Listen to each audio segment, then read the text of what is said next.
आज के study point coaching classes से आज चालू करने वाले इकोनॉमिक्स का थर्ड चैप्टर जो कि है मनी एंड क्रेडिट। हमने पिछले लेक्चर्स में मैथ्स का चैप्टर क्वाड्रेटिक इक्वेशन एंड किया है। अब बात करते हैं मनी एंड क्रेडिट की, जो कि हमारे सोशल का इकोनॉमिक्स का फर्स्ट चैप्टर है टर्म 2 का। Money and credit. मनी का मतलब क्या होता है? पैसा। क्रेडिट का मतलब होता है उधार। ये बेसिक सी चीज आपको सबको पता होगी।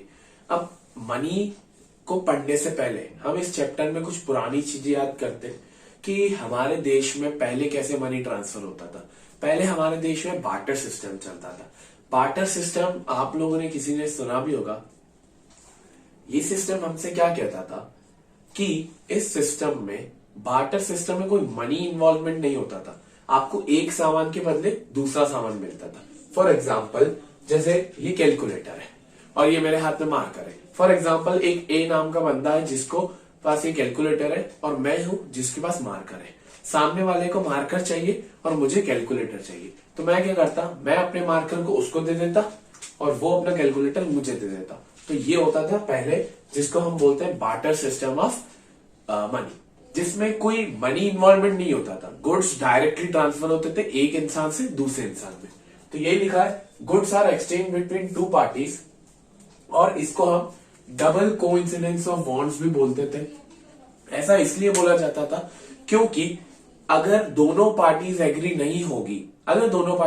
नहीं होगी गुड्स को एक्सचेंज करने के लिए, तो ये बार्टर सिस्टम कभी नहीं हो पाएगा। फॉर एग्जाम्पल, अगर मेरे पास मार्कर है, सामने वाले के पास कैलकुलेटर, बट अगर सामने वाले को मार्कर चाहिए ही नहीं, उसको उसके बदले हमें वीट चाहिए, गेहूं चाहिए, तो इस चीज में ये दिक्कत हो जाएगी। तो इसलिए दोनों पार्टीज को एग्री होना जरूरी है उस कॉमन गुड के ऊपर कि मेरे को मार्कर चाहिए, मेरे को कैलकुलेटर चाहिए, तो उसको मार्कर चाहिए। तो इसकी बेसिक एक प्रॉब्लम भी आ गई थी। प्रॉब्लम बस सिंपल सी थी कि common value for money exchange नहीं था। मतलब फॉर एग्जाम्पल, जैसे ये मार्कर था, या चलो दूसरा एग्जाम्पल लेते हैं। मैंने 1 किलो वीट ली, सामने वाले को 1 किलो शक्कर चाहिए। अब दिक्कत ये थी कि कभी कभार कोई कॉमन वैल्यू नहीं थी। अब 1 किलो वीट ज्यादा महंगी हो सकती है और 1 किलो शक्कर कम महंगी हो सकती है। तो एक वाले का नुकसान हो सकता है, दूसरे वाले का फायदा हो सकता है। तो ये दिक्कत हो रही थी बार्टर सिस्टम में। और कभी कभार डबल कोइंसिडेंस की भी दिक्कत हो रही थी कि हो सकता है एक पर्सन एग्री करे और दूसरा पर्सन एग्री नहीं करे। एक को वीट चाहिए बट उसके बदले में वो राइस देना चाहता है, तो फर्क ये भी हो सकता है। ये था हमारा बार्टर सिस्टम। अब हम बात करते हैं मॉडर्न फॉर्म ऑफ मनी की। तो अब बात करते हैं modern form of currency. Barter system क्योंकि कॉमन वैल्यू के तहत और डबल कोइंसिडेंस की नहीं होने की वजह से हमने मॉडर्न फॉर्म ऑफ करेंसी को यूज किया है। अब आपको पता है, मनी एक just a piece of paper है जो हम यूज करते हैं for the sake of the payments. और हम ऐसा नहीं कि सिर्फ कैश ही यूज करते हैं या पेपर मनी यूज करते हैं। अब हम कॉइन्स भी यूज करते हैं। मेटेलिक कॉइन्स सबसे पहले यूज किया करते थे, गोल्ड, सिल्वर। अब आजकल तो इलेक्ट्रॉनिक मनी आ चुकी है, क्रिप्टो करेंसी आ चुकी है। तो वेरियस ऑप्शंस धीरे धीरे खुलते जा रहे हैं। तो मॉडर्न फॉर्म ऑफ मनी में देखें तो just a piece of paper, coins, और इसने, मनी ने डबल कोइंसिडेंस ऑफ बॉन्ड को पूरी तरह से खत्म कर दिया। क्योंकि दिक्कत क्या हो रही थी कि कोई एक इंसान को गुड्स पसंद आ रहे थे या और कोई को नहीं आ रहे थे। यही प्रॉब्लम थी बार्टर सिस्टम में। बट मनी ऐसी चीज है कि आप अगर उसको मनी दोगे किसी भी गुड्स के बदले, तो ही और शी विल टेक इट। ये चीज बेसिक सी फंडा था मनी में।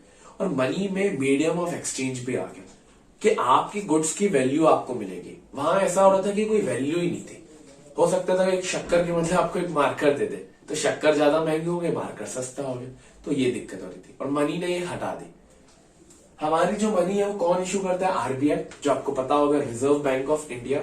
इसको बैंकर्स बैंक भी बोला जाता है क्योंकि जितने भी प्राइवेट बैंक्स हैं उनका ये सबका बैंक है RBI, reserve bank of India.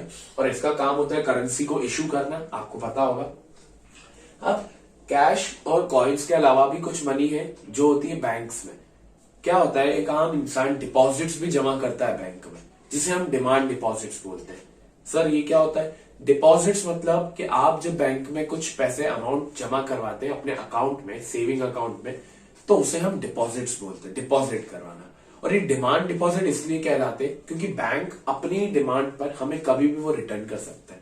और बैंक इस अमाउंट पर, इस सेविंग अकाउंट पर हमको एक इंटरेस्ट भी देता है। पीपल होल्ड मनी, पीपल अपने बैंक में मनी को होल्ड करते हैं और इसको हम डिमांड डिपॉजिट्स भी बोलते हैं। बैंक एक्सेप्ट डिपॉजिट्स एंड पे इंटरेस्ट, हमें उससे इंटरेस्ट भी मिलता है। साथ ही साथ बैंक जब ये फैसिलिटी हमें देती है तो इसके साथ और भी न्यूमरस फैसिलिटी रहती है, जैसे डेबिट कार्ड हो गया, आपका चेक फैसिलिटी हो गया, बैंक ओवरड्राफ्ट है। उसमें से एक है चेक फैसिलिटी जो आपकी बुक में दी है। चेक क्या होता है? एक ऐसा इंस्ट्रूमेंट है जो कैश यूज नहीं करता, सिर्फ एक पेपर है। उस पेपर में आप अमाउंट लिखिए, जिसको भी आप चेक दे रहे हैं उसका नाम, सिग्नेचर करिए, तो वो पर्टिकुलर अमाउंट उस बंदे के बैंक अकाउंट पर ट्रांसफर हो जाएगा। आपके बुक में बहुत अच्छा एग्जांपल दिया हुआ है, तो यही बताते हैं वो चेक फैसिलिटी ये क्या होती है।